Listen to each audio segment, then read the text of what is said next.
joins us. So, Patrick, just to sort of resettle things here, what you're suggesting is, hey, the FDIC, they used to have insurance. I think it was 250 grand. So correct me if I'm wrong, but they used to have insurance. Now they don't need to have any insurance for their deposits. Thus, you got the situation. So, is that an accurate assessment on my part? So the minimum reserve for lending is now zero for the banks, essentially. So yeah, the deposits are not necessarily backed in the same way that they used to be. You're talking a little bit of code. So who made this decision and when did this happen? So this happened 21 February, and this was through the current administration. By an EO? So I'm not clear on whether that's an EO.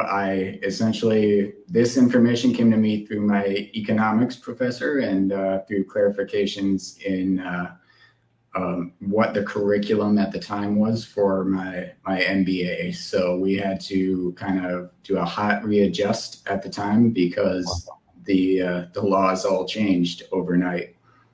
So Patrick Riley in his MBA at Syracuse University. So essentially what you're saying is there's the pot, like theoretically, because there's no more FDIC, it doesn't have to be insured. I could go to a bank and they could say, hey, sorry, we don't have to give you back the money that's in your account. Is that a fair assessment? So with that being said, walk people through, please, because your token, the Reaper at the Reaper.io, is a decentralized finance token. Why is DeFi so important right now at this time in history, and what is it? So, and again, not financial advice, but the importance of DeFi is that you actually own your finance. What is in your wallet, your cryptocurrency wallet, it's exactly yours. It's as if you were holding something physical in your hand. And I know that sounds counterintuitive because, people are not used to digital things being physical, but what you hold in your wallet belongs to you and it cannot be managed by someone else. That's different than if you're looking at something like a centralized exchange like Coinbase that has disclosed that, if they go bankrupt, your funds are not protected. Your funds essentially go to their lenders first. So DeFi is when you have a self-custody wallet and you are able to do financial applications out of that wallet, such as passive income or lending or borrowing. So give me an example. Let's say that I hold some Reaper token, which I do. Yeah. I go to my bank. They're like, hey, Chris, sorry, we're not going to give you your deposits. There are bank runs happening in America, in China, as there are right now actually happening. And I need some sort of asset to trade or utilize to buy X, Y, or Z. How does DeFi help me do that?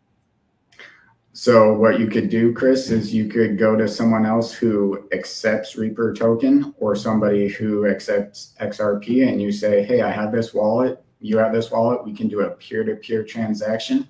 And just between you and them, you've traded either Reaper or XRP or something of that nature. And that transfer is a transfer of value between just you and that other person. You didn't need a bank to do it. You didn't need government permission. You didn't need anything else. Just your phone, their phone, that's it. That is why this conversation is so important. And I preface that by saying, remember what happened in Canada with Justin Trudeau. He didn't like what the truckers had to say. And what did he do? He shut down access to their bank accounts. You can see the situation in Celsius. They no longer are allowing withdrawals. So that's why I believe right now this conversation is so critically important because, as Patrick said a minute ago, we don't know where this all ends up. So, Patrick, I've got about 40 seconds left. I want to just give you the last word. Anything else you want to add or share, please? Yeah, so obviously I got to plug my own company a little bit. So Reaper Financial, what we do is pay a passive income in XRP to RPR holders. And we do that through a system of reaping. So we inflate our supply, sell that onto the market, which gets distributed not just to those who hold the token, but also to the votes of the holders, which can be currently they can vote to destroy other tokens, removing their supply from the market and making the other tokens more rare and therefore more valuable. What we're working on next is the ability to reap your own debt. So we're going to enable you to simply hold Reaper and vote to eliminate your debt. Every 2 weeks, we would be making a payment on your behalf towards your mortgage, your student loans, your car note, anything of that nature that's a liability account.